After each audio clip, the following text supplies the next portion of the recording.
Hey friends, Racheal Cook here, business growth strategist for women entrepreneurs.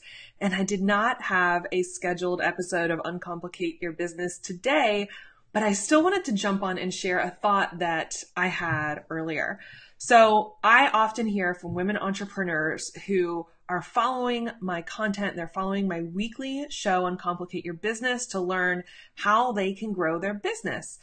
And at the same time, I hear a lot of the same reasons why they're not taking action, why they're not doing the things that they need to do in order to take their business to the next level. And let me know if this sounds familiar to you. Have you ever said, I'm not ready to take that step. I'm not ready to sign up to work with a coach. I'm not ready to put my website out there. I'm not ready to do a Facebook Live. I'm not ready to charge that much. I'm not ready to attract that type of client. Have you ever said this to yourself? I know I have. I know I've had every single one of those thoughts. And here's what I just want to share with you. If you have been letting the I'm not ready kind of run the show, I'm not ready is just your brain trying to keep you playing small and safe. Saying I'm not ready. I'm not ready to charge, $10,000. I'm not ready to do a huge rebrand of my website. I'm not ready to work with a business coach. I'm not ready to hire a virtual assistant. If that is the default that you're going to as I'm not ready yet, that is a fear-based response. That is something trying to hold you to playing small, to not taking these big steps that are going to move you forward, right?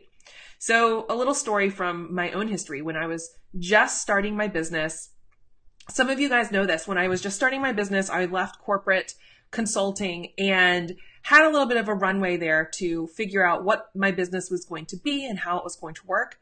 But then I got pregnant and I had twins, which meant I had a huge wrench thrown in all of the plans. Now, I will say I was not ready to get pregnant. I was not ready to have twins. That is for sure. So all the I'm not readies in the world didn't matter. There was a looming deadline on the horizon, But the thing that happened in my business is, after we got through that first very kind of crazy time of being brand new parents to twins, I had to figure out, am I going to take this business seriously, or am I just going to go back and get a job? These were the thoughts I literally had at that point. I had these two babies. My husband was an English teacher, and I thought to myself over and over again, it would just be easier to go get a job. It would be so much easier. I wouldn't have as much stress. I could do that. And on the other hand, I also knew there was a big reason why I left my corporate job, because I dreamed of being able to work from home, being able to be with my babies, being able to raise my family, being able to have a flexible schedule where, in the early days, I could spend more time with them while they were little. As they got older, I could pick them up from the bus stop. I could have the flexibility to take days off to be with them. That's what I really wanted. I wanted that flexibility. So I knew that I had to commit. I had to commit 100% to what I actually wanted to create. And it was so scary because I wasn't ready. I did not feel ready. I did not feel like I was going to be okay yet. I felt very scared, but I did it anyway.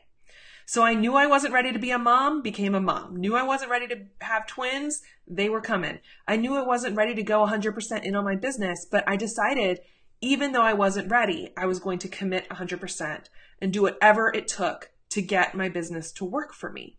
So what kind of decisions did I have to make in those early days, even though I wasn't ready? And let me know, have you ever gone through this? So the early days of my business, I was going from being in person and working in person to making the big decision to take my business online. Y'all, I was so not ready for that. I was not ready in January of 2011, a year after my twins were born. I was not ready to take my business online. I didn't know how to use my website. I broke it several times. I didn't know much about running an online business. I knew about running a business, but I didn't know about things that are easy to me now. I didn't know what to do with my email list. I didn't know what a webinar was. All of those things. I wasn't ready. I didn't know. There was so much I didn't know. Didn't know how to use my own dang website. I wasn't ready to put myself out there. Visibility is still one of the things I struggle with the most. It's the thing that scares me the most. And I have to say, in 2011, I remember I wasn't doing weekly Facebook Lives because that wasn't a thing, but even something as simple as my first teleseminar. We didn't have webinars that were easy to use. So my first free masterclass, I hosted on a conference call line, and it was a teleseminar. So this is kind of old school in this whole world I'm in now, right? But I was so terrified and I was so scared, and I kept telling myself, I'm not ready to do this. I'm going to screw this up. I mean, I was literally nauseous. And talk about not being ready.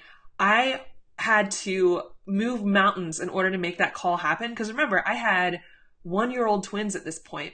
So I remember I was in my minivan in the driveway on my phone hosting this free call, inviting people to my first program, to my first group program. I was not ready, but I did it anyway. I did it anyway, even though it was like 1,000 degrees in this minivan as I'm giving this free group call.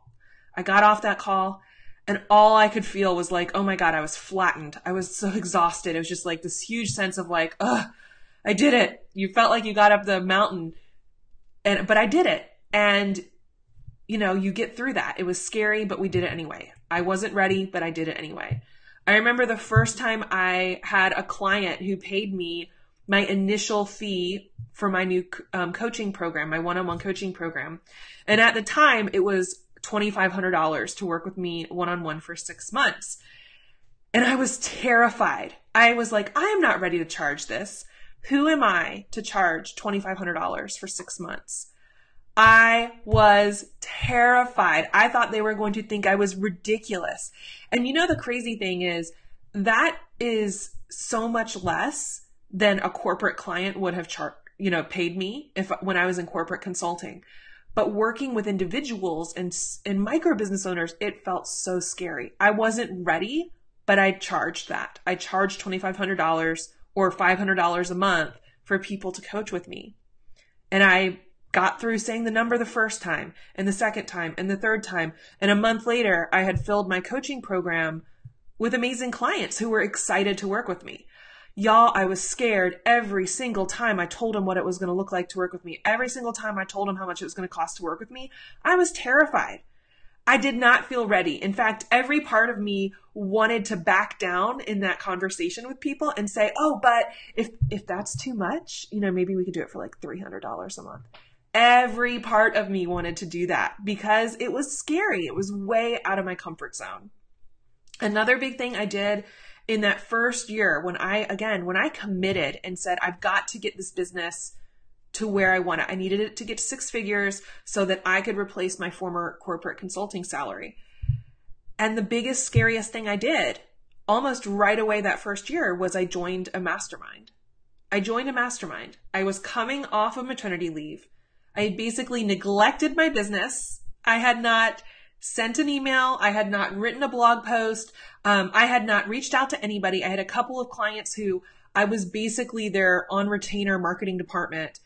And I committed. I said, nope, I'm going to do this. I've got to get this up and running. I realized there was a direction I could go, taking my consulting and coaching online instead of in person or instead of doing the marketing for people. And I found somebody who could support me in that. And so I applied, I wrote a $10,000 check, and I joined a mastermind. It was so scary. I remember talking to my husband, Jameson, who, remember, he was a 7th grade English teacher. Y'all know how much a 7th grade English teacher made in 2011? Under $40,000 a year. Under $40,000 a year. That's crazy that we paid basically 25% of his salary for me to join this mastermind. It was such a huge stretch. It was such a huge stretch out of our comfort zone. But I also knew I had so much coming up against me. Here I am. I'm a new mom who struggled really hard first year with my twins, struggled with postpartum depression.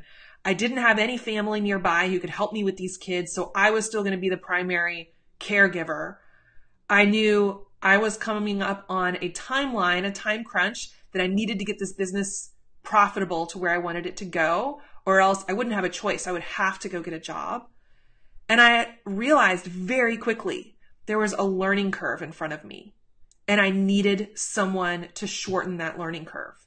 And that's why I spent that much, 25% of my husband's salary on joining a mastermind, on working with a coach, on getting the training I needed, on getting the support I needed, the emotional support and the strategic support, right? I knew that I could sit there and break my website over and over and over and over again, which I did, but it would be a heck of a lot easier if I had someone who could say, this is what you need to do next, and this is what you need to do next, and this is how you should do this, because they had walked that path before. So I share all of this, all of these examples of I'm not ready yet, because this is the biggest reason I see women holding themselves back in their business. They hold themselves back from taking those big, scary steps. I remember something as simple as not too long ago, rebranding my business from the Yogipreneur, which is the first brand I had, to Racheal Cook. I wasn't ready for that because suddenly I had to become the face of the business. Suddenly the business was more of a personal brand. That was terrifying to me. I remember investing what ended up being over $30,000 in rebranding my entire business. That was so scary. I was like, am I going to make this back? Am I making a huge mistake because people know my business as the Yogipreneur? It was terrifying, but it pushed me out of my comfort zone and has brought me to the next level in my business.